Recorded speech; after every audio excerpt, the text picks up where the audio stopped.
Good evening to all. कैसे हैं आप सब? और मैं आशा करता हूं कि आप सब अच्छे होंगे। तो आइए, कैम्ब्रिज कोचिंग इंस्टीट्यूशन में आपका स्वागत है। तो सभी लोग, हम लोगों ने प्रेजेंट इंडेफिनिट टेंस पढ़ा था कल। प्रेजेंट इंडेफिनिट टेंस में एक आध दो पॉइंट्स और मैं बता रहा हूँ, ठीक है ना। उसके बाद अगले टेंस में चलेंगे जो कि फ्यूचर कॉन्टिन्यूअस होगा। ओके, ठीक है। तो दो चार पॉइंट्स और दिमाग में रख लेंगे। जैसे कि हम जब कंडीशनल की बात करते हैं, कंडीशनल इफ होता है माय डियर। क्या होता है? इफ का मतलब जो होता है वो होता है अगर, यदि। या तो ये अगर का मीनिंग देता है या यदि का मीनिंग देता है। और जब भी आप अगर या यदि लगा करके बात करोगे तो जो यदि या अगर में होगा सेंटेंस साथ में, वो हमेशा शर्त होता है और अगला जो होता है उसका परिणाम होता है। जैसे हमने कहा कि यदि वह गाना गाएगी तो मैं तालियां बजाऊंगा। ठीक है। अब एक चीज थोड़ा सा समझ के चलना है बेटा, व्याकरण के पॉइंट ऑफ व्यू से हम लोगों को ये समझ के चलना है कि कंजंक्शंस जो होते हैं, जैसे कि हमने यदि लगा दिया तो यदि के लिए हम यहाँ पे इफ लगा देंगे। लेकिन मोस्ट जो स्टूडेंट्स हैं वो गलतियां कहाँ पे करते हैं, ये चीज समझिएगा। जैसे मैंने कहा इफ सी, अब यहां पर उन्होंने देखा गागीगे और यहां पर उन्होंने देखा गागीगे। ठीक है। अब जनरली हिंदी मीडियम का बच्चा क्या करता है कि गागीगे उसे देखा तो उसे लगता है कि ये फ्यूचर है। ठीक है ना। तो ये डायरेक्ट क्या गलती करेगा, ये लिखेगा she will sing a song. तो के लिए लगाएगा देन आई विल क्लैप। ये सेंटेंस बना के रख देगा, क्योंकि उसे तो ट्रांसलेशन करना सिखाया गया है, जबकि हमें इसमें बुद्धि भी लगानी है। ठीक है। क्योंकि आपका ये सेंटेंस है, ये सेंटेंस आपका टोटली गलत है, टोटली गलत है। ठीक है। अब होता क्या है ये चीज समझिए। कंडीशन अगर हिंदी में लिखी हुई है आपके सामने और रिजल्ट लिखा हुआ है, सबसे पहले जो यदि के साथ में होगा वो क्या होगी, कंडीशन, है ना। हाँ, और ये होगा रिजल्ट। ठीक है। ये क्या होगा माय डियर फ्रेंड्स, ये होगा रिजल्ट। तो ये कंडीशन है, ये रिजल्ट है, मतलब ये शर्त है और ये उसका परिणाम है। तो हमें हमेशा दिमाग में रखना है कि जो शर्त है, जो फ्यूचर इंडेफिनिट में आपको दिख रही है इधर पर, उसको हम बनाएंगे प्रेजेंट इंडेफिनिट में। तो हम क्या बनाएंगे, if she sings a song. अब दूसरी चीज जो कि इंपॉर्टेंट है, याद रखना है हमें कि जो बेटे हर चीज हर एक का कोरिलेटिव होता है। कोरिलेटिव कैसे, जैसे हमने लिखा नीदर, तो नीदर का क्या है, नॉर है। ईदर का क्या है, और है ना, समझे। बोथ का क्या है, एंड है। कोरिलेटिव का मतलब कि पेयर में जो रहते हैं साथ में, है ना। तो ये कोरिलेटिव बात समझे। ये कहीं ना कहीं से कंजंक्शन नहीं है, ये नीदर, ईदर और बोथ कंजंक्शन है। नॉर और एंड ये कंजंक्शन है बेटा। ठीक है। तो ये कोरिलेटिव हो गए इनके। तो दिमाग में रखना है कि इफ का जो कोरिलेटिव होता है बेटा, वो हमेशा कॉमा होता है। तो के लिए जो है देन का यूज ना करके हमें किसका यूज करना है, कॉमे का यूज करना है। ये चीज बड़ी माइंड में रखिएगा। ठीक है। छोटी छोटी सी बातें, गलतियां हो जाती हैं, उन चीजों को सुधारना है ना। तो if she sings a song, अगर वह गाना गाएगी। ठीक है। क्यों, हमें थोड़ा सा प्रैक्टिकली मैं समझाऊंगा इसके बाद। इसको आप फ्यूचर में बनाएंगे, आई विल सेल क्लैप। ठीक है। अच्छा, इस चीज को हम समझ सकते हैं, कैसे समझ सकते हैं, एक नॉर्मल पैटर्न में, एक सामान्य रूप से हमें अगर समझना है तो चीजें हम समझ सकते हैं कि भैया वर्तमान में शर्त लगाओगे तो उसका रिजल्ट कब आएगा, उसका रिजल्ट आएगा फ्यूचर में। बात समझे। अगर वर्तमान में आप किसी से शर्त लगाओगे बेटा तो उसका रिजल्ट कब आएगा, उसका रिजल्ट आएगा फ्यूचर में। तो ये चीज तो हमें कॉमनली पता होती है सभी को, है। तो ये चीज आपको दिमाग में रखनी है कि जब इफ वाली कंडीशन आए तो इफ वाली कंडीशन में, ठीक है, ये कंडीशनल अगर पैटर्न बना हो तो आपको दिमाग में रखना है कि इसको पहले वाले को आपको प्रेजेंट इंडेफिनिट में रखना है और दूसरे वाले को विल या शैल लगा करके आपको फ्यूचर इंडेफिनिट में रखना है। ये एक बेसिक सी बात हुई, बात समझे। इसकी और भी कंडीशंस होती हैं, ठीक है ना। इसमें क्या होता है कि एक होती है बेटा ज़ीरो कंडीशन, ठीक है। दूसरी होती है आपकी ओपन कंडीशन, तीसरी होती है आपकी सेमी क्लोज्ड और चौथी होती है आपकी क्लोज्ड। तो जब कंडीशनल टॉपिक लेकर के चलेंगे हम, ठीक है, एक सेपरेट उसका पूरा वीडियो बनाऊंगा मैं, तो उसमें मैं आपको कंडीशनल पढ़ाऊंगा, कंडीशनल्स के बारे में बताऊंगा। बात समझ में आई? तो इतनी बात अभी आपको समझ के चलनी है। ओके, चलिए एक चीज़ ये खत्म हो गई है ना। अब देखें अगला,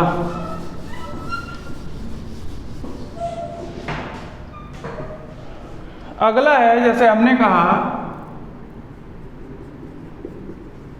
water is boiling at 100 degree Celsius. मैंने क्या लिखा? Water is boiling at 100 degree Celsius, ठीक है। अब इस सेंटेंस को आप कहेंगे कि ये तो सही सेंटेंस है, बिल्कुल सही बना हुआ है, लेकिन बेटा हमने बताया था कि प्रेजेंट इंडेफिनिट में जो प्रूवन पैटर्न्स होते हैं, प्रूवन पैटर्न्स का मतलब कि जो पैटर्न्स प्रूव हो चुके हैं कि ये है ना इतने ही पैटर्न में सही हैं।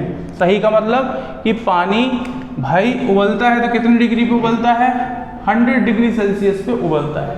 आज भी उबलता है, पहले भी उबलता था, इसके बाद भी उबलता रहेगा 100 डिग्री सेल्सियस पर। अगर हम इस सेंटेंस को इतना लिखें केवल कि वाटर इज बॉइलिंग, तो ये सेंटेंस करेक्ट माना जाएगा। ये सेंटेंस बेटा करेक्ट हो जाएगा इतना, वाटर इज बॉइलिंग, कि पानी उबल रहा है। लेकिन हमने क्या किया है? हमने इसके साथ में रख दिया है एट 100 डिग्री सेल्सियस, ठीक है ना। तो ये इसका वो तापमान हो गया जिसमें ये हमेशा ही वैसा होता है।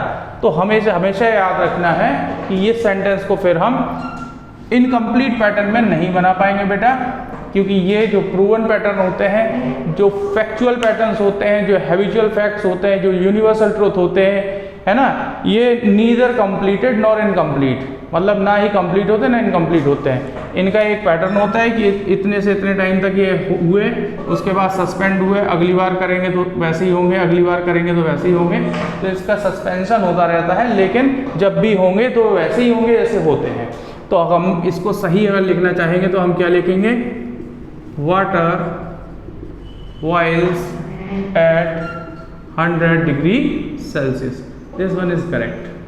यही सेम चीज प्रोवर्ब के साथ में होती है ना, यही सेम चीज प्रोवर्ब के साथ में होती है ना। तो प्रोवर्ब्स जो होती हैं उनको चेंज नहीं किया जा सकता, we can not change their meanings, उनके मीनिंग्स को हम चेंज नहीं कर सकते। आपको ये चीज़ थोड़ा सा दिमाग में रखनी पड़ेगी, प्रोवर्ब्स को चेंज नहीं किया जा सकता है, ठीक है ना। हाँ, समझे ना। तो ये चीज़ आप दिमाग में रखिएगा, ओके। जैसे हम एक प्रोवर्ब लिख दें कि it will take two make a quarrel, it will take two make a quarrel. इसका मतलब होता है कि एक हाथ से ताली नहीं बजती, मतलब झगड़ने के लिए कम से कम दो बंदे तो होने चाहिए। खुद ही सिर मारोगे दीवार से, ऐसा तो होगा नहीं भैया, है ना। तो हम इसको लिख रहे हैं किसमें? फ्यूचर में। तो ये गलत हो गया। क्यों? क्योंकि हमें पता है कि जो प्रोवर्ब्स होती हैं, जो इडियम्स और प्रोवर्ब्स होती हैं, है ना, ये प्रेजेंट इंडेफिनिट सिंपल प्रेजेंट में ही बनाई जाती हैं। तो इधर विल गलत हो गया, इधर क्या लिखना पड़ेगा? टेक्स। बात समझे? तो ये इधर करेक्ट हो गया, it takes two make a quarrel. तो ये सेम सिचुएशंस होती हैं, है ना, जो कि प्रूवन फैक्ट्स के लिए भी होती हैं, हैबिचुअल फैक्ट्स के लिए भी होती हैं, है ना। हम कहें the sun is rising in the east, no no no, the sun rises in the east, वो तो ईस्ट से उदय ही होता है ना। तो ये सब चीज़ें हम थोड़ा सा दिमाग में रखते जाना है बेटा और समझते चलना है, ठीक है, ये चीज़। तो ये आपका प्रेजेंट इंडेफिनिट इधर पर क्लियर हो गया, ओके। अब अपन लेकर के चलते हैं प्रेजेंट कॉन्टिन्यूअस टेंस को, ओके। तो देखिए प्रेजेंट कॉन्टिन्यूअस टेंस। अब बेटा प्रेजेंट कॉन्टिन्यूअस टेंस होता क्या है, सिचुएशन को दिमाग में रखो, बाकी सब चीज़ें क्लियर हो जाएंगी, है ना। ये रही हमारी टाइम की टेबल, ये टाइम हो गया, ये हो गया हमारा एग्जिस्टिंग पॉइंट। ये कौन सा एग्जिस्टिंग पॉइंट होता है, जिसमें हम एग्जिस्ट करते हैं, है ना, तो इसको बोलते हैं हम प्रेजेंट। क्या बोलते हैं, प्रेजेंट। ये वाला पॉइंट जो होता है ये क्या होता है, ये होता है पास्ट। आगे का पॉइंट क्या होगा, तो ये होगा फ्यूचर। तो प्रेजेंट, पास्ट और फ्यूचर की बात हो गई यहाँ पे, है ना। लेकिन प्रेजेंट कॉन्टिन्यूअस क्या होता है कि प्रेजेंट में कुछ इस समय पर, है ना, रनिंग में जो काम हो रहा हो, ठीक है, कंप्लीट ना हुआ हो, इनकम्प्लीट, इसीलिए हम इसे अपूर्ण वर्तमान काल भी बोलते हैं। कैसा बोलते हैं, अपूर्ण वर्तमान काल। इंग्लिश में इसके 3 नाम होते हैं, present continuous tense, present progressive tense और प्रेजेंट इम्परफेक्ट टेंस, ठीक है। तो ये 3 नाम भी दिमाग में रखना बेटा, है ना। जैसे हम लोग कह देते हैं नावाडेज, नावाडेज बोल देते हैं, या बोल देते हैं दीज डेज, है ना। तो इस टाइप के जो होते हैं आइडेंटिटीज इसकी होती हैं,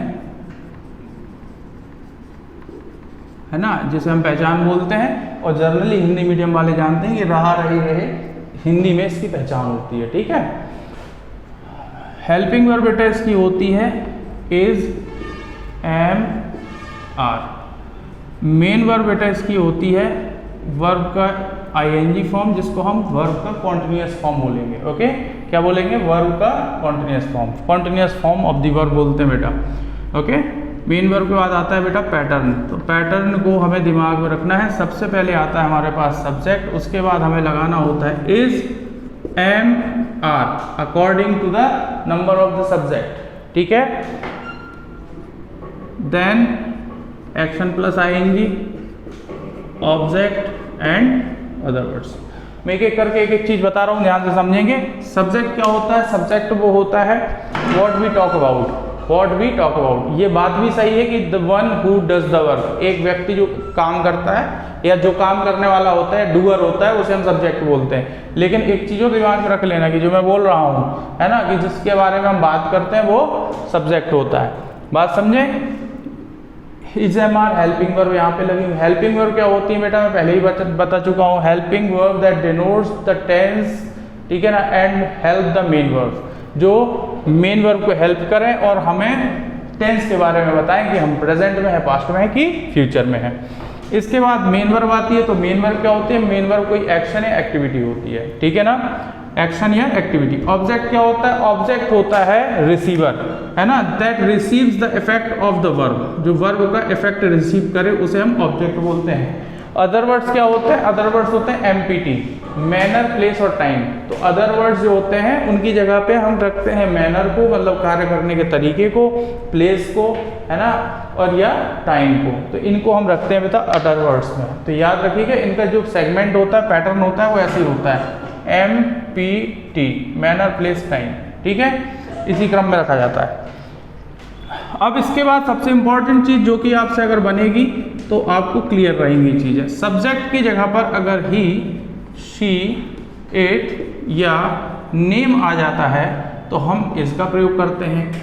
आई के संग बेटे हम एम का प्रयोग करते हैं।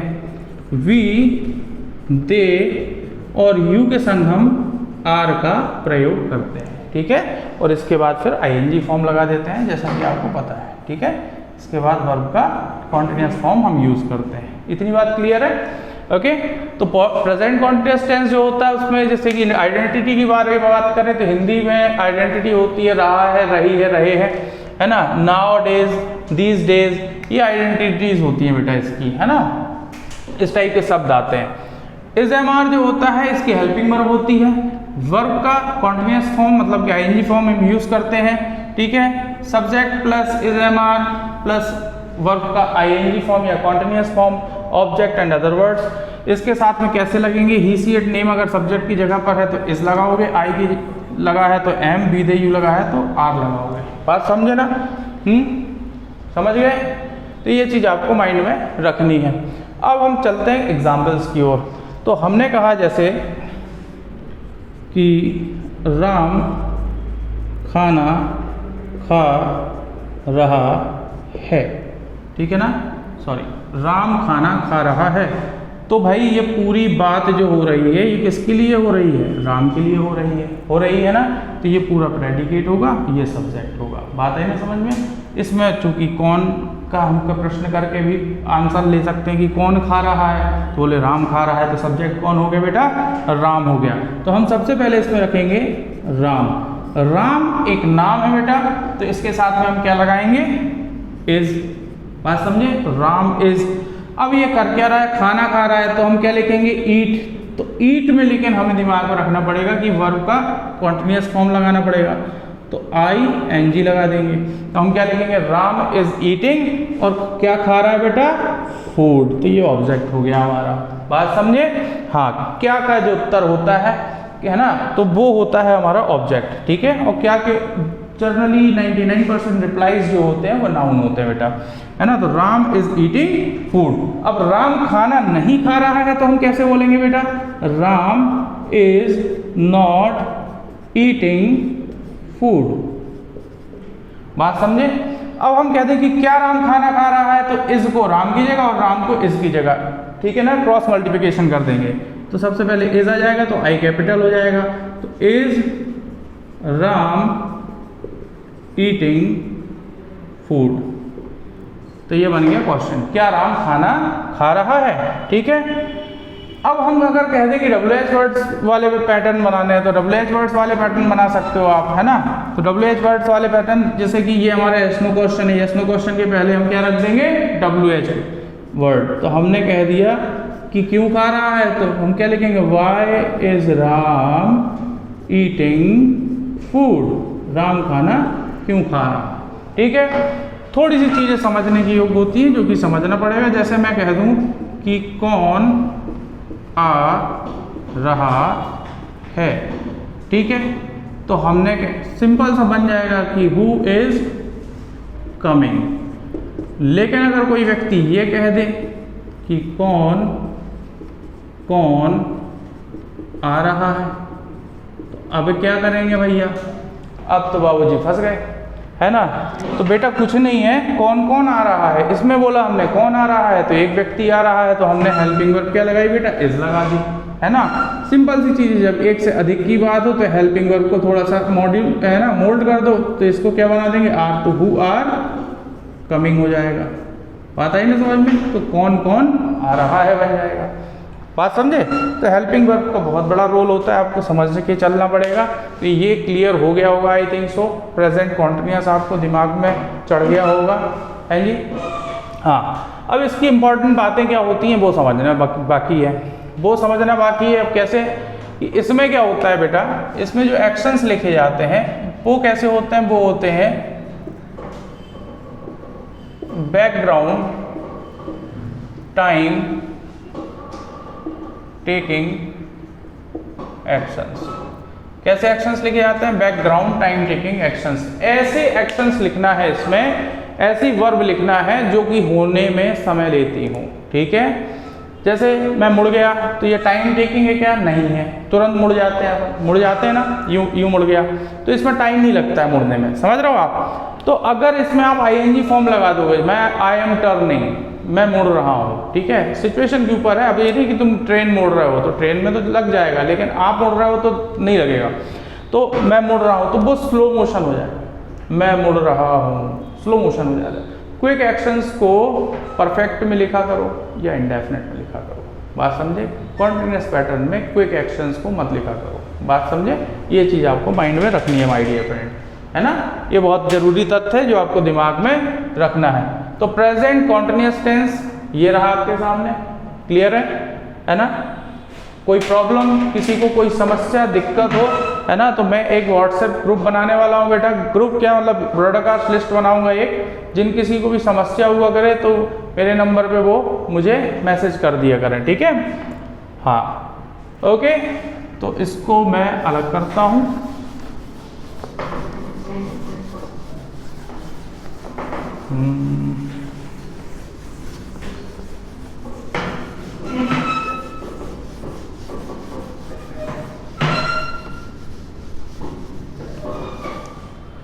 चलिए, तो सेशन को बेटा शेयर करते रहिए, है ना, और जुड़े रहिए हमारे साथ, आनंद लेते रहिए इंग्लिश सीखने का, है ना। और कोशिश करना है बेटा, हार नहीं मानना है, हार मानोगे कुछ नहीं होगा।